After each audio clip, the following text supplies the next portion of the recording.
Hello everyone, welcome back to my YouTube channel. আমি মহুয়া দত্ত, আর আজকে একটা ছোট ভিডিও নিয়ে এসেছি। এরকম ভিডিও আমি ভাবছিলাম করব না, বাট মনটা খারাপ লাগলো, ভাবলাম একটা ভিডিও আমি করি। তো আমি যে রিজনের জন্য ভিডিওটা করছি সেটা হচ্ছে যে MS ফ্যামিলি মন্দিরার যে বাবা মারা গেছেন। আমি খুব একটা এখন ব্লগ দিচ্ছিও না, আমার ব্লগ ছাড়াও হচ্ছে না, আমার ব্লগ এডিট করে ছাড়াও হচ্ছে না। তো আমি আজকে জাস্ট এমনি কি মনে হলো সুতপা দির ব্লগ দেখছিলাম, তো তারপরে সেটা থেকে আমি মন্দিরার ব্লগগুলো জাস্ট সার্চ করে আমি দেখছিলাম। তো হঠাৎ দেখি যে ওনার বাবা ওনার বলছি মন্দিরার বাবা আর নেই। তো আমি জাস্ট ভিডিওটা দেখে পুরো অবাক হয়ে যাই।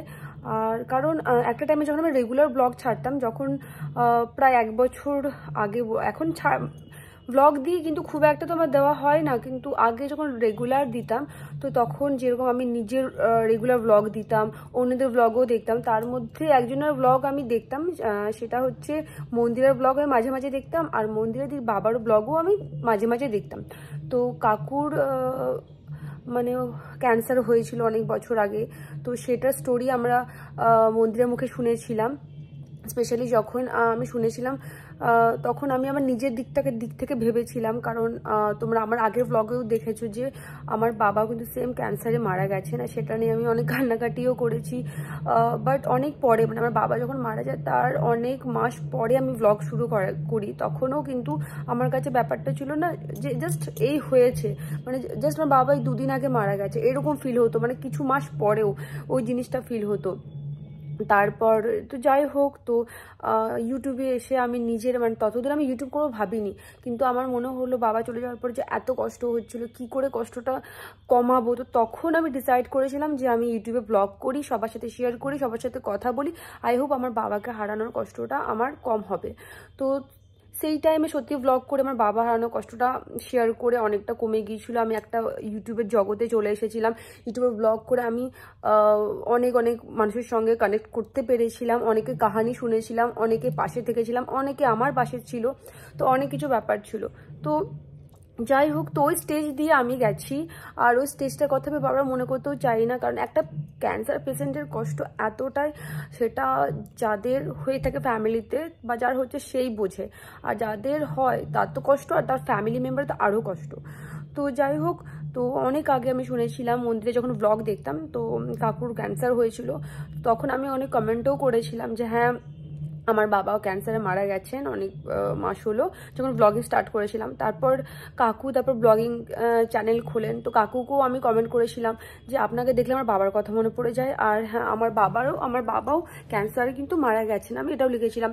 কাকু ওখানে আমার কমেন্টটা পড়েছিল, ওখানে একটা রিয়াক্ট দিয়েছিল, উনি আমার কমেন্টের রিপ্লাই দিয়েছিলেন। তো এরকম মাঝে মাঝে আমি কাকুর ভিডিওতে আমি কমেন্ট করেছি, কাকু রিপ্লাইও দিতেন, ভালো লাগতো। আমি আর বরাবর বলে এসেছি কাকুকে যে কাকু আপনাকে দেখলেন না আমার ভীষণ বাবার কথা মনে পড়ে।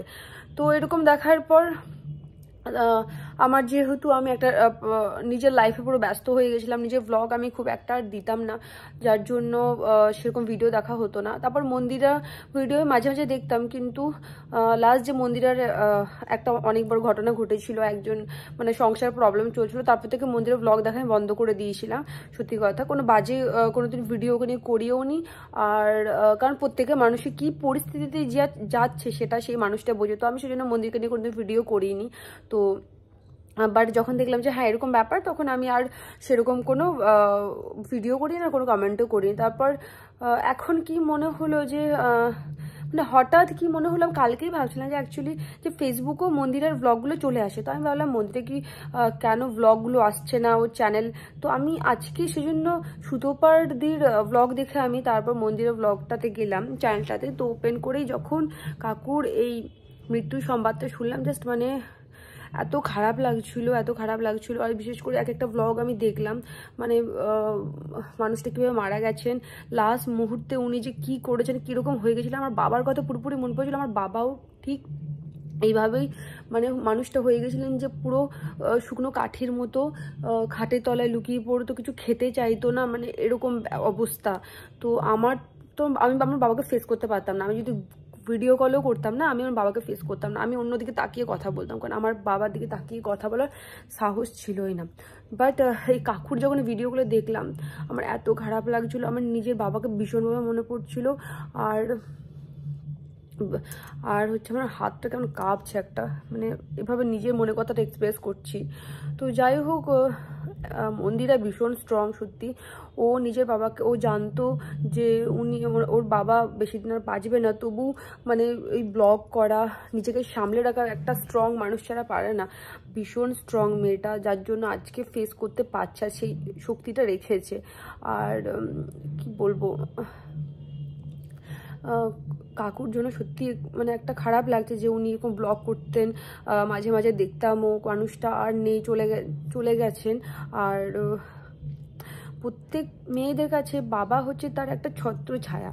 তো মানে তুমি বিয়েও হয়ে যাও, তোমার কোনো মেয়ে যদি বিয়েও হয়ে যায়, মা বাবাকে তো প্রয়োজন পড়ে, কিন্তু একটা মেয়ের জন্য তার বাবা, আমি জানি না কেন, খুব বেশি মানে একটা বাবা আর মেয়ে যে বন্ডিং, সেটা একটা স্পেশাল, মানে এরকম ব্যাপার।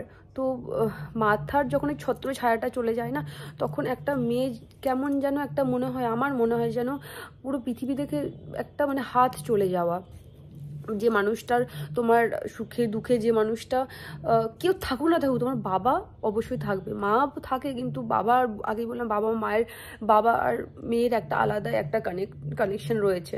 তো যাই হোক, আমি একটা কথাই বলবো মন্দিরা, স্ট্রং থেকো, তুমি যথেষ্ট স্ট্রং দেখাচ্ছ, স্ট্রং থেকো। আর তোমার ভিডিও নিয়ে দেখো কিছু বলেও থাকে, ইগনোর মারো, কারণ সত্যি তোমার একটা কথা খুব ভালো লাগলো যে তোমরা বলো যে মানে MS ফ্যামিলি হচ্ছে, MS ফ্যামিলিকে তোমরা সবার নিজের ফ্যামিলির মতন ভাবো। তাহলে তার যখন সুখের কথাগুলো তোমরা দেখো, সুখের ভিডিওগুলো দেখো, তাহলে দুঃখের সময় কেন তোমরা পাশে থাকবে না, তাই না? এটাই তো বড়, যে তোমরা MS ফ্যামিলির সুখের ভিডিওগুলো দেখো। আজকে যখন ওদের কঠিন পরিস্থিতি, তাহলে এই ভিডিওগুলো দেখেও বাজে মন্তব্য করা আমার মনে হয় ঠিক নয়। তবেই তো একটা পরিবার বলা যায়, আর সে তোমাদের সকলকে পরিবারের মেম্বার ভাবে বলেই সেই জন্য তোমাদের সাথে ব্লগগুলো শেয়ার করে, ঠিক আছে? তো যা যেরকম চিন্তা ভাবনা করো, ভাবতে পারো, কারোর কিছু বলার নেই। বাট আমার ভিডিও করার একটা যে কাকুর ব্যাপারে শুনে, আমি নিউজটা শুনে তো অবাক হয়ে গেলাম। আমি ভিডিওটা দেখাম না, আমি ভিডিওগুলো যেগুলো দেখছি সেগুলো দেখে এত খারাপ লাগছে, এত, আর কাজঘর বলো বা সব কিছুগুলো দেখে আমার সেম জিনিস, আমার কথা মনে পড়ে যাচ্ছে। আর আমি ফিল করতে পারছি ওর কষ্টটা কতটা, মানে মন্দিরের কষ্টটা কতটা। বাট সব মানুষ সমান না, সবাই হয়তো অনেকে কমেন্ট করবে যে হ্যাঁ মন্দিরা সেরকম ওকে স্ট্রং, মানে দেখে অন্যরকম মনে হচ্ছে, ওর কোনো কষ্ট হচ্ছে না। বাট না, যার বাবা চলে যায় সেই বোঝে কষ্টটা কি। কিন্তু সবাই কিন্তু হয় না যে ফ্যাঁ করে কাঁদবে বা দেখাবে যে আমি কত নিরুপায়, কত আমার কষ্ট। ও অন্যরকম, ও স্ট্রং। সবাই নিজের চোখের জলটা সবার কাছে দেখাতে ভালোবাসে না বা হয় না, সে হয়তো একা কাঁদে, সেটা তো কেউ দেখতে যাচ্ছে না, তাই না? তো বাজে কমেন্ট করো না, আর ওকে বাজে কমেন্ট করলে ওর বাবারও আত্মার কষ্ট পাবে। তো সবাই চেষ্টা করো, ভগবানের কাছে প্রে করো যাতে কাকুর আত্মার শান্তি হয়। উনি ওপর থেকে ওনার মেয়েকে দেখছেন, পাশে সবসময়, অ্যাকচুয়ালি ভগবান কি বাবা, মানে প্যারেন্টস চলে গেলেও না পাশে সবসময় থাকে, বাবা মার সাথ সবসময় থাকে। তো মন্দিরা তুমি স্ট্রং থেকো, সবসময় বাবাকে মনে করে এগিয়েও রাস্তা। আমি যেরকম আমার বাবাকে মনে করে পথটা শুরু করেছিলাম, তো আমি সত্যি বাবার ব্লেস অলওয়েজ পাই। আমার বাবা নেই এটা আমার মনে হয় না, আমার মনে হয় বাবা আমার চারিপাশে আছে, সবসময় আমার ব্লেস। তো তুমিও দেখবে বাবাকে সবসময় মনে রেখো, সবসময় তুমি ব্লেস পাবে, তোমার ভালোই হবে। আর কখনোই বাবা মা ছেড়ে চলে যায় না, সবসময় তাদের হাত পাশে থাকে, মাথায় থাকে আমাদের। তো যাই হোক কাকু, আমার অনেক অনেক প্রণাম, আপনার আত্মার শান্তি কামনা করি। আপনি খুব ভালো মানুষ ছিলেন, আপনার ব্লগগুলো খুব ভালো লাগতো, যতটুকু দেখতাম, আর যেটা ভালো লাগতো কমেন্টও করতাম। তো যাই হোক, একটাই কষ্ট যে মানে একটা ফ্যামিলি মেম্বার যখন লাইফ থেকে চলে যায় না, তো তখন তাকে আবার না দেখতে পাওয়ার যে কষ্ট, মানে আর কোনো দিন দেখতে পাবো না তাকে, তার আওয়াজ কোনোদিন শুনতে পাবো না, তার কথা, তাকে দেখতে ইচ্ছুক করলেও দেখতে পাবো না, তার সঙ্গে কমিউনিকেট করতে পারবো না। তো সেটার একটা কষ্ট থেকেই যায়, আর সেটা সব মানুষের কাছে একদিন আসবেই। তো এটাকে আমাদেরকে অ্যাকসেপ্ট করতে হবে। তো সবাই, আমিও অ্যাকসেপ্ট করে এসেছি আমার বাবা চলে যাওয়াটা, সবার লাইফে দিনটা আসে, সবাইকে অ্যাকসেপ্ট করতে হবে। বাট খুব খারাপ লাগে, আমাদের জীবনটা ভীষণ ভীষণ মানে আমাদের জীবনটা কি জীবন আমি বুঝতে পারি না।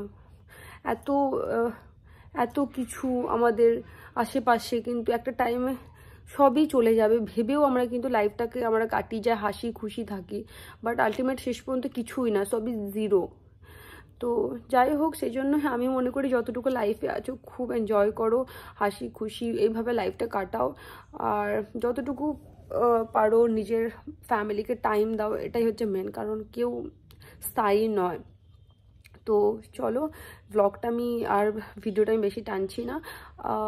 খুব খারাপ লাগলো। মন্দিরা, খুব স্ট্রং থেকো, তুমি স্ট্রং মেয়ে, স্ট্রং থাকো, আর নিজের ফ্যামিলি যে ভুলগুলো তুমি আগে করেছো সেগুলো যাতে আর নেক্সট টাইম না হয় সেটার দিকেও একটু ধ্যান রেখো, যাতে লোক তোমাকে উংলি তুলতে না পারে। আর তোমার বাবা অলওয়েজ তোমার পাশে আছে, কারণ ওটা আমি ফিল করি যে আমার বাবা চলে গেছে, আমার বাবা কিন্তু অলওয়েজ আমার বিপদে যে কোনো টাইমে আমার পাশে সবসময় থাকে। আর তুমিও সেইভাবে চলো, দেখো তোমার কখনো মনে হবে না যে তোমার বাবা নেই, ঠিক আছে? তো চলো, আজকের জন্য টাটা, বাই বাই। তোমাদের সঙ্গে নেক্সট কবে ব্লগ শেয়ার করতে পারবো আমি জানি না, কারণ আমি যখন এইসব নিউজ শুনি না, মানে আমার আর ভালো লাগে না সব ব্লগ করতে। রিসেন্ট আর একটা এরকম নিউজ আসলো, তো এরকম মানুষ মারা যাচ্ছে, এইসব নিউজ আমার একদম ভালো লাগে না, খুব মনটা দুঃখ হয়ে যায় একটা, কারণ কোথাও না কোথাও রিলেট করি নিজের সাথে, আমি করি যে আজকে তার হয়েছে, কিছুদিন পর হয়, কিছুদিন কি কিছু বছর পর কিসমতে আমারও লেখা আছে, আমাদেরও লেখা আছে, তো এইসব ভেবে ভীষণ আপসেট হয়ে যায়, তো তখন আর ব্লগ বানাতে ভালো লাগে না। তো যাই হোক, আমি আর বেশি ভিডিওটা বড় করলাম না। তোমাদের সঙ্গে দেখা হবে নেক্সট ব্লগে। তোমার সঙ্গে খুব ভালো থেকো, সুস্থ থেকো।